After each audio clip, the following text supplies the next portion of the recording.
জীবিত গাছ থেকে দাউ দাউ করে আগুন বের হচ্ছে, এর আসল রহস্য আসলে কি, কেন এটা বের হচ্ছে? আমরা এই নিউজটা দেখেছি। বাংলাদেশে এই জাতীয় নিউজগুলো এখন বিভিন্ন মিডিয়া খুব ফলাও করে প্রচার করে। তো আমাদেরও একটা চিন্তার জায়গা, এই বিষয়গুলো ফলাও করে যখন প্রচার করা হয়, মানুষকে যদি এর আসল তথ্য দেওয়া না হয়, তাহলে এটা কিছুদিন পরেই লাল সালুতে রূপান্তরিত হবে এবং সেই লাল সালু দিয়ে একটা ব্যবসা শুরু হয়ে যাবে। এজন্য এই বিষয়টা নিয়ে কথা বলা আমি আমার দায়িত্ব বলে মনে করছি। জীবিত একটা গাছের ভিতরে যে কোনোভাবে সৃষ্টীয় গ্যাসের কারণে, অনেক পুরাতন একটা গাছ যেটা যে কোনোভাবে সৃষ্টীয় গ্যাসের কারণে এখানে একটা আগুনের সৃষ্টি হতে পারে, এবং অনেক সময় এই গাছগুলোর ভিতরে দীর্ঘদিনের পুরানো গাছ হওয়ার কারণে এটার ভিতরে অনেক পোকার উপদ্রব হয়।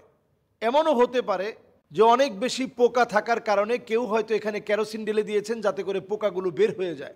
কেরোসিন ঢেলে দেওয়ার পরে সেখানে আগুন দিয়েছেন, ভিতরে প্রচণ্ড ফাঁপা হওয়ার কারণে এই আগুনটা খুব দ্রুত ছড়ায় পড়েছে।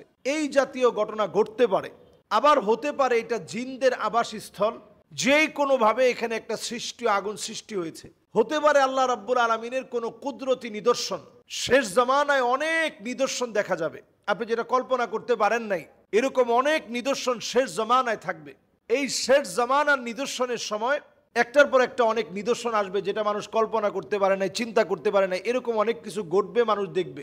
এরকমও আমরা দেখেছি পুকুরের ভিতরে হঠাৎ করে পানি দুই রকম হয়ে যাচ্ছে। এমনও দেখেছি পুরা পুকুরের পানি হঠাৎ করে গায়েব হয়ে গেছে। এই জাতীয় সকল ঘটনাগুলো ঘটতে পারে আখিরুজ্জামান, শেষ জামানায়। এই বিষয়গুলো ঘটা খুব স্বাভাবিক। তো যদি এই বিষয়গুলো ঘটে থাকে, আমাদের দায়িত্ব কি? আমাদের দায়িত্ব হচ্ছে এই ক্ষেত্রে কোনোভাবে ঈমান ধ্বংস করা যাবে না। খেয়াল রাখতে হবে, ঈমান এটা বড় দামি জিনিস। ঈমান যেন কোনোভাবে ধ্বংস না হয়, এই বিষয়ে আমাদের সজাগ থাকা লাগবে। ঈমান যেন আমরা ধরে রাখতে পারি। এই সময় যদি আপনি মনে করেন যে এই গাছ আমাকে কিছু দিবে, আপনার ঈমান ধ্বংস হয়ে গেল। নবী আলাইহিস সালাতু ওয়াস সালাম বলছেন, মান আতা কাহিনান আও আররাফান ফাসাদদাকাহু বিমা ইয়াকুল ফাকাদ কাফারা বিমা উনজিলা আলা মুহাম্মদ সাল্লাল্লাহু আলাইহি সাল্লাম। এই গাছকে যদি আপনার ভাগ্য পরিবর্তনকারী মনে করেন, অথবা কোনো ব্যক্তি যদি আপনাকে পরামর্শ দেয় যে এই গাছটা আপনার ভাগ্য পরিবর্তন করে দিবে, ফাকাদ কাফারা বিমা উনজিলা আলা মুহাম্মদ সাল্লাল্লাহু আলাইহি সাল্লাম। নবী সাল্লাল্লাহু আলাইহি সাল্লাম যা নিয়ে এসেছেন, আপনি টোটালি নবী সাল্লাল্লাহু আলাইহি সাল্লামের আনিত পুরা কোরআনের বিরোধিতা আপনি করলেন, আপনি ঈমান হারা হলেন। এজন্য এইগুলাতে বিশ্বাসী হওয়া যাবে না। আরেকটি বিষয় নবী সাল্লাল্লাহু আলাইহি সাল্লাম পরিষ্কারভাবে আমাদেরকে জানিয়ে দিয়েছেন, লা খায়রা ইল্লা খায়রুহ ওয়ালা তায়রা ইল্লা তায়রুহ।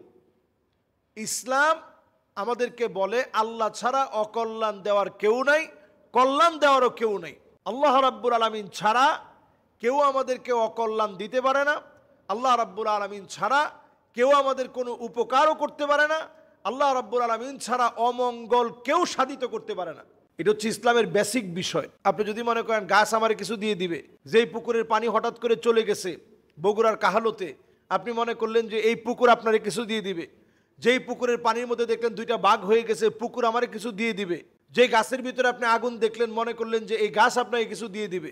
দুনিয়ার কেউ আপনাকে কিচ্ছু দিতে পারে না আল্লাহ রাব্বুল আলামিন ছাড়া। এই বিশ্বাসের নাম হচ্ছে ঈমান।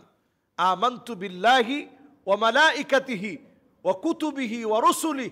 যেই দিন আপনি বলেছেন, সেই দিন থেকে এই কথার স্বীকৃতি আপনাকে দিতে হয়েছে। ওয়াল কাদরি খাইরিহি ওয়া শাররিহি মিনাল্লাহি তাআলা। ভাগ্যের ভালো এবং মন্দ এটা আল্লাহর হাতে, দুনিয়ার কোনো বস্তুর হাতে না। এজন্য বস্তুবাদী চিন্তা মাঝে মাঝে আমাদেরকে শিরকের দিকে নিয়ে যায়, ঈমানের ধ্বংসের দিকে নিয়ে যায়। সেখান থেকে ফিরে আসা আমাদের ঈমানি দায়িত্ব।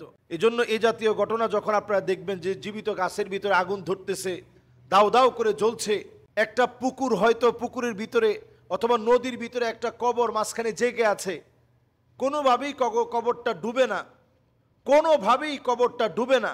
এই সকল স্তরে সকল সময়ে খেয়াল রাখতে হবে, কোনোটাই আমার কল্যাণ অকল্যাণ কিছু দিতে পারে না।